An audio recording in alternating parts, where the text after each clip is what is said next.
লায়াস্তাখলিফান্নাহুম feel আরদি কামা ইস্তাখলাফাল্লাযীনা মিন ক্বাবলিহিম।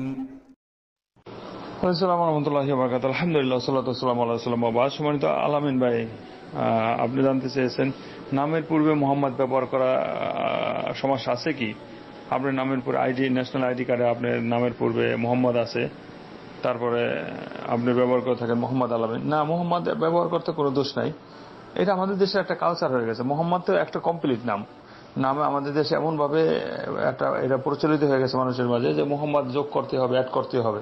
এই জন্য নাম যখন রাখা হয়, যখন বাপ মা যখন নাম রাখে, আপনার ছেলের যখন নাম রাখে, আপনি তখন মোহাম্মদ রাখেন। আপনি রাখেন না? আপনি দেখেন আপনার ভাই বোন আত্মীয় স্বজনের যে ছেলে মেয়ে যারা এখন আপনি বড় হয়েছেন, ছেলের নাম রাখে কি? নাম রাখে, নাম খোঁজে। তো মোহাম্মদ তো কি ওই সময় চিন্তা করে যে আমার এত রাখবো? এটা পরবর্তীতে আমাদের ফ্যাশন অনুসারে আমরা অ্যাড করি, এই করি, সেই মোহাম্মদ এই সেই ইত্যাদি। এটা আমাদের ভুল, অনেকের চিন্তাধারা। মোহাম্মদ সাল্লাল্লাহু আলাইহি ওয়াসাল্লাম আল্লাহর নবী নাম হিসাবে একটা কমপ্লিট নাম।